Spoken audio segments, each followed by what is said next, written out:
On today's episode of Locked On Wild, I think we got to start getting Wild players to drink more milk. Hey, this is Matt Boldy, and you're listening to Locked On Wild. You're Locked On Wild, your daily podcast on the Minnesota Wild. Part of the Locked On Podcast Network, your team every day. What is happening, everybody? Welcome into another episode of Locked On Wild, your daily Minnesota Wild podcast. Part of the Locked On Podcast Network, we are your team each and every day, and we thank you for making Locked On Wild your first listen each and every day as well. Make sure you subscribe on YouTube and your favorite podcast platform so you don't miss out on any new episodes throughout the week. On today's episode of Locked On Wild, we'll talk about the news that Joel Eriksson Ek is out week to week after sustaining an injury yesterday. We'll talk about who possibly will be able to try to fill those shoes. And the news that Ryan Hartman's suspension has been reduced to 8 games. My name is Seth Toupal, and bear with me. I know I sound rough, but we're going to get through an episode here today. That being said, I can't postcast tonight. I can't postcast with this.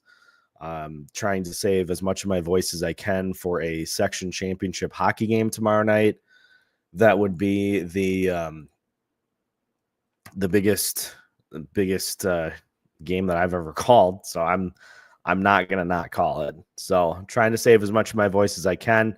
Hopefully this will clear up here by tomorrow. But Joel Eriksson Ek was put on injured reserve today after it was announced that he sustained an injury in practice. We don't have a ton of details as to what happened. Basically, Ek went through whatever happened at practice yesterday. Ek got through the entirety of practice, and at the end of practice, John Hines saying he didn't feel good after practice was done. And so then at that point, they made the decision to try to check on what was going on. It was determined that it was an injury for Eriksson Ek. It's going to keep him out of the lineup for an extended period of time. And he was immediately put on injured reserve because there are 80 billion other players on this team that are injured. And so let's start off with the obvious. This is a sizable loss to the lineup for the Minnesota Wild, even with Eriksson Ek not performing up to the level that he has over the last few years. His offensive numbers this year have taken a hit, certainly, but you look at what he has been able to do. Still one of the top defensive players on this Minnesota Wild team. If you look at defensive point shares and you take out the defensemen who occupy the first 7 spots on the chart, Eriksson Ek is 6th amongst Minnesota Wild forwards, with 2.5 defensive point shares so far this season, which is on pace for a career high for Joel Eriksson Ek. Now, his offensive point shares obviously are down. Face-off winning percentage is down. So it's pretty clear that Ek has battled injuries throughout this season so far. But here's the problem. From what I gather, this is not an aggravation of whatever was ailing him previously. This, to me, screams to exactly what happened the season that Ek was injured before the Dallas playoffs. From what I saw, it was a shot at practice that he blocked, and then that leads you down the path of a bone break, which is that's not a short timetable. Michael Russo on X saying that in his estimation, it'll be about 6 to 8 weeks, which puts you right up at the middle of April to the to the end of the regular season, which is let's even just go 6 weeks from today. 6 weeks from today would be April 8th. and the Minnesota Wild would have 4 games remaining after that point. And that's 6 weeks. That's the low end of that timetable. 8 weeks would put you into the playoffs. So this is an injury that is going to have some massive implications as to what this team does. And from a second point, it is a position group that you're far less equipped to offset. If it was a wing, the Wild have no shortage of forwards that they could slot into or elevate to try to mitigate the spot. The list of players that can fill in at a center perspective is lesser and requires you in several cases to then have to move a forward to occupy a wing spot. The Wild do have some versatility in their lineup, players that can play center if the need arises. But then you're taking that player from a wing and you're putting them at a center spot. So this is going to create a lineup jumble, and it basically reduces you to one line of top 6 players with Matt Zuccarello, Matt Boldy, and Marco Rossi. That's all you got at this point, because you're probably looking at a second line now that is put together with players like Marcus Johansson, Ryan Hartman, Vinnie Hinostroza, Marcus Foligno. So this hits your depth. This hits your defense, and this hits a very key utility option for John Hynes. Joel Eriksson Ek plays on the power play. He's the net front on the power play. He's one of the most frequently used players on the penalty kill this season. And you may say, well, that's not a huge loss because the penalty kill has been garbage. He has the 4th most time on the penalty kill, 5th most time on the penalty kill at just under 2 minutes per game. He also is 4th on the team in power play time per game. And he is 12th on the roster in even strength time per game. So this is not just a little loss. You're also taking away the most commonly used center in instances where John Hynes is trying to win a faceoff. So now you are pulling a card out of Hynes' deck and you're saying, we're not going to give you an opportunity to draw to replace it. So this is going to have a large ripple effect on what the rest of this season looks like for the Minnesota Wild. Because even if Eriksson Ek pulls off a minor miracle to get himself close to back at the beginning of the regular season or at the end of the regular season, now you're in territory where you could theoretically just say, we're going to be super cautious with this. And we're just going to let him fully rest, and we'll see if we can make something happen in the postseason. Like this, if you're looking for money to spend above the cap, this Eriksson Ek's injury has opened that. So we'll talk more about that as the show unfolds. We'll also take a look at the likeliest candidates to replace Joel Eriksson Ek on line 2. Marco Rossi's stapled in as your number 1 center. He's not going anywhere. So we'll take a look at who could potentially occupy the number 2 center spot and what that means for the rest of the centers as we continue today's episode of Locked On Wild after this. Today's episode of Locked On Wild is brought to you by Indeed. You just realized your business needed to hire somebody yesterday. How can you find amazing candidates fast? It's easy. Just use Indeed. When it comes to hiring, Indeed is all you need. Stop struggling to get your job posts seen on other sites. Indeed's sponsored jobs put your post at the top of the page and help you reach the right candidates faster.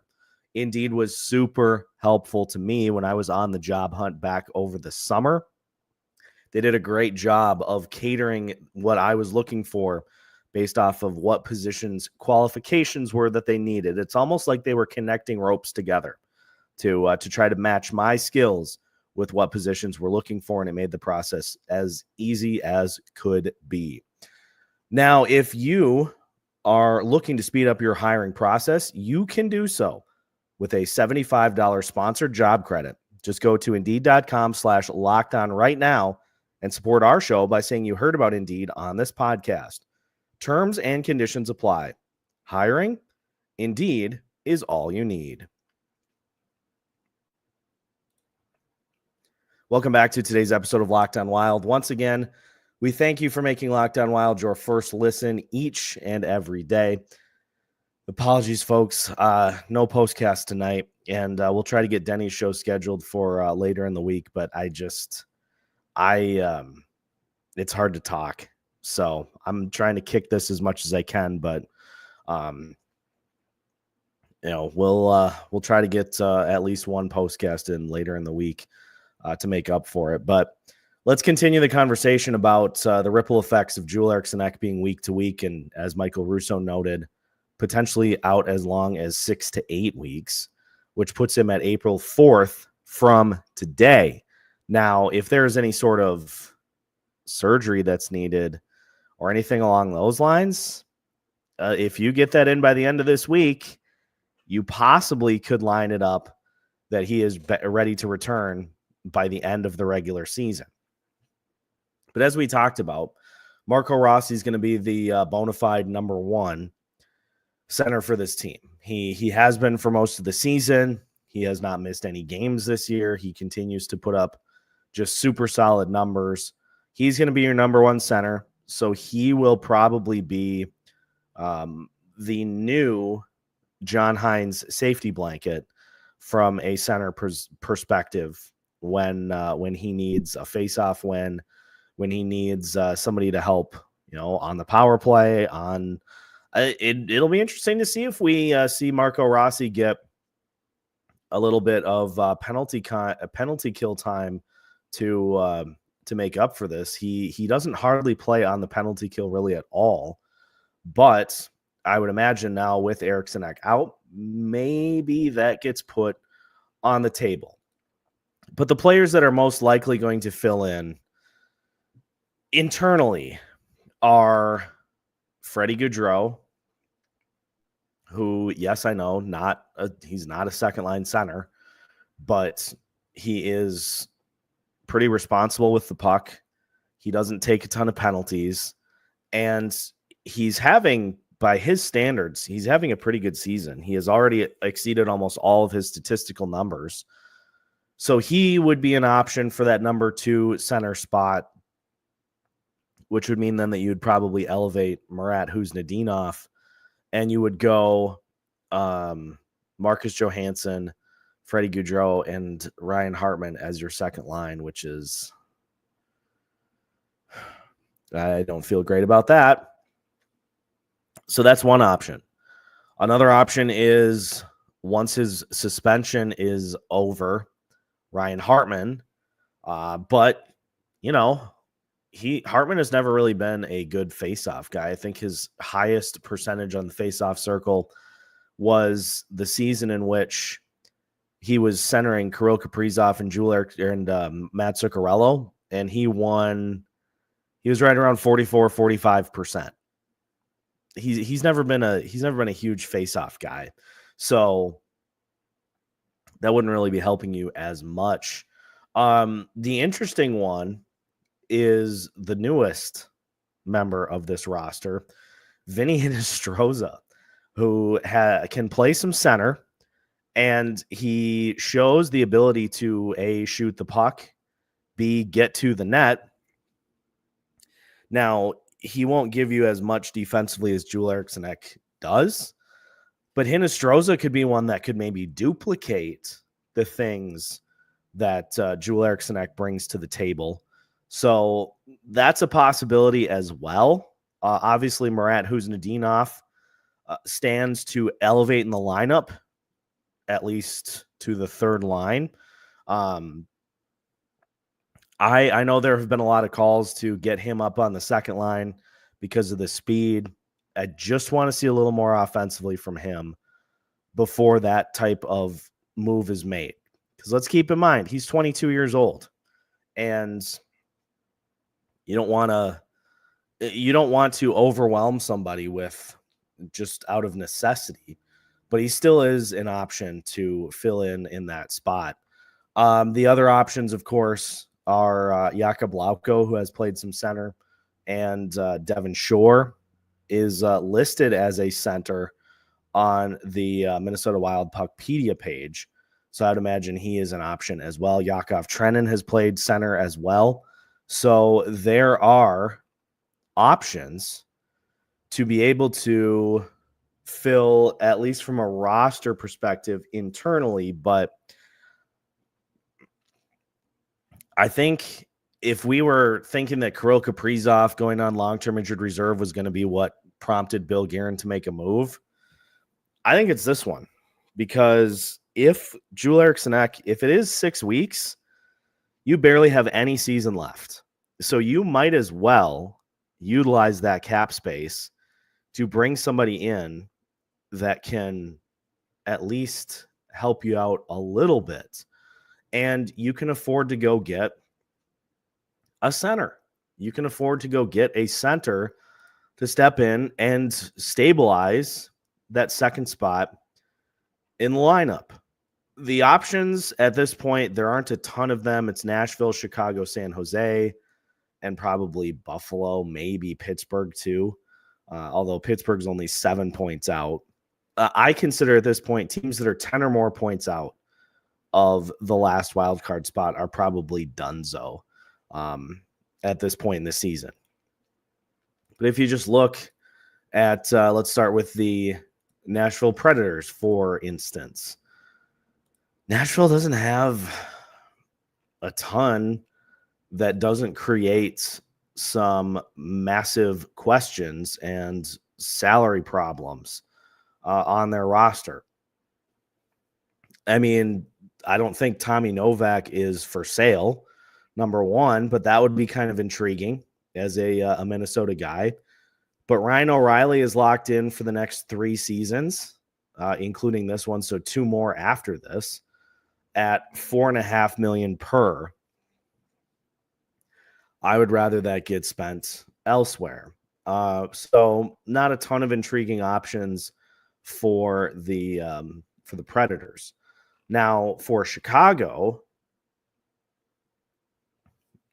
Ryan Donato, Craig Smith are 2 of the centers that are on expiring contracts. If Jason Dickinson would not have been on injured reserve, maybe that's a route that you look to go. The intriguing one is San Jose because of the names that I read. Luke Kunin, Nico Sturm. Those are 2 players that are on expiring contracts. Nico Sturm is making $2 million. Luke Kunin is making 2.75. Would they want to come back here? That remains to be seen. But it's at least 2 options for you on that roster that fit the criteria that you're looking at.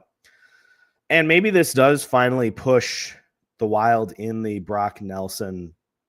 Maybe this pushes them over the top to go and get it done. It feels like the Joel Eriksson Ek injured reserve, but likely going to be LTIR. It feels like that was kind of the last straw to force the hand of Bill Guerin. It's the roster just is, they are just so injured and so in need of something to help out Matt Boldy, Marco Rossi, and Matt Zuccarello. And I know I was pretty adamant that, I'm not too concerned about Kirill Kaprizov's timetable being closer to 6 weeks. Well, now that I see that 6 weeks leaves you 4 games in the season, kind of concerned. So I don't know what route Bill Guerin is going to go, but I would say get on the horn and go get yourself a center, because Joel Eriksson Ek makes over 5 per season. Now, again, we learned with the last time Kirill Kaprizov was put on long-term injured reserve that you don't get to utilize the entirety of that cap. There is a portion of that cap put into a pool, but you still would have right around $5 million to play with if you do put Eriksson Ek on long-term injured reserve. And that can definitely get you something. That can get you something that can make an impact in the top 6. So maybe it's trade on at this point for Billy and the squad. We'll finish the show today by taking a look at tonight's opponent, the Detroit Red Wings. And we will also discuss Ryan Hartman having his suspension reduced from 10 to 8 games. So we'll discuss all of that as we finish today's episode of Locked on Wild after this.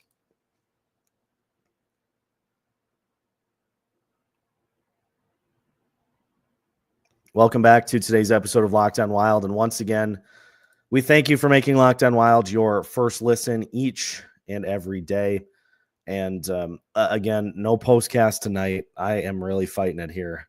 So hopefully this is out of my system by tomorrow. But as for right now, it's just trying to conserve as much of my voice as I can. We'll try to get Denny's show in later in the week, maybe Thursday, depending on when this all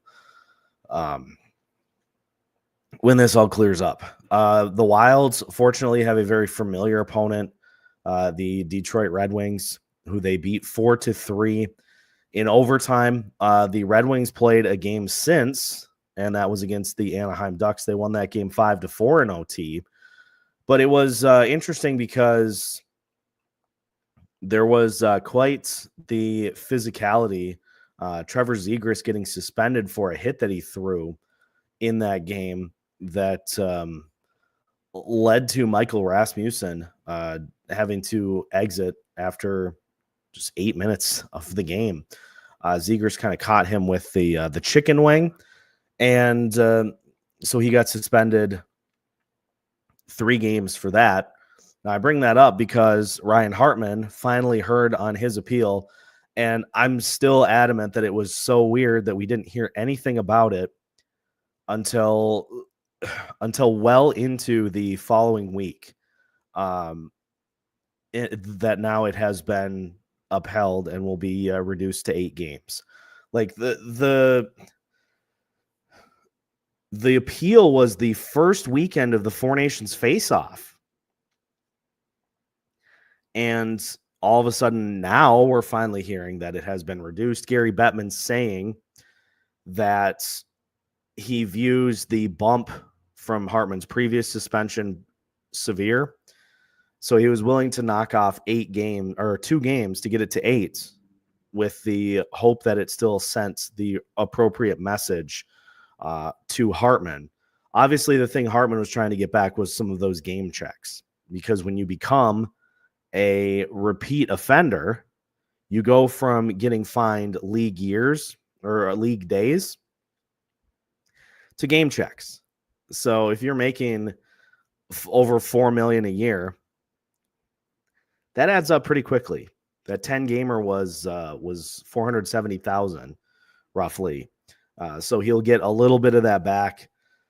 Hartman has said that it has been rough to have to watch his team play without him, and that he is taking the opportunity to, kind of move forward. But I got to be honest, the fact that Hartman told reporters that the incident was still accidental, he still was adamant that it was accidental. I think we've got a case here of what you see is what you get with Hartman, and the hope that there will be a change, that there will be a new lease on life that leads to Hartman not doing these things? Well, you can take the bite out of, I don't know, insert some clever analogy there. I guess I'll believe it when I see it. Hartman had a stretch earlier this season where he was hardly going to the box at all. And then things kind of reverted back to previous form. And the team could certainly use him right now, especially now with Joel Eriksson Ek out. That would likely be his center spot on line number 2 if he were able to play. But the Wild now have 4 more games without him, and he's going to get an opportunity to see just how tested the lineup is with him out of it. Now, the Wild have handled their business. They're 3-1 since Hartman got suspended, but they got some tricky games coming up, and you'd love to have all hands on deck. I would take just a hand at this point. It doesn't have to be attached to a body.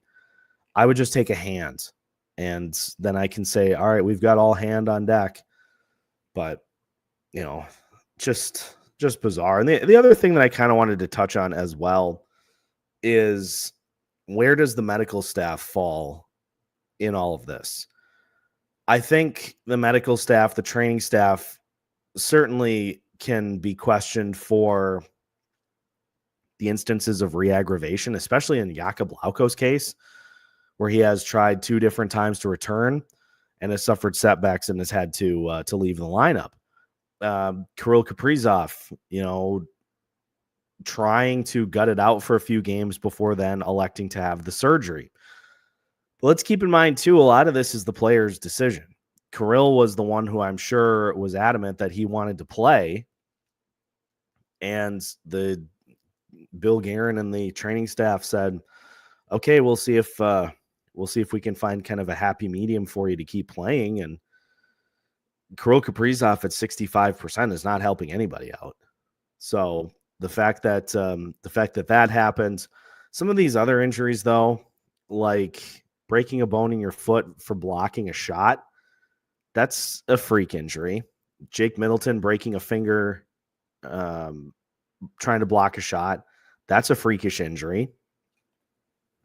Kirill Kaprizov getting cross-checked in the back is not a freakish injury, but that's not a chronic injury. That is malicious intent.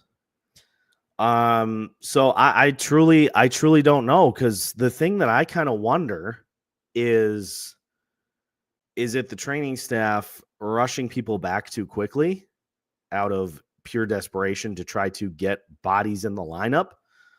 Or is it players saying, yeah, I'm fine, I can hop in and play, and the training staff taking their word for it? It's a fair question to ask. I think with the number of injuries that this Wild team, and it's not specific to the Minnesota Wild either, there are injuries that happen throughout the NHL. It just seems like the Wild have suffered tremendously over the last couple of seasons. But anytime you have runs like this, where there just are multiple players out of the lineup, I think of the stretch last year in January, where the Wild had like 7 starters out of the lineup for an 8-game stretch, and they went 1-7.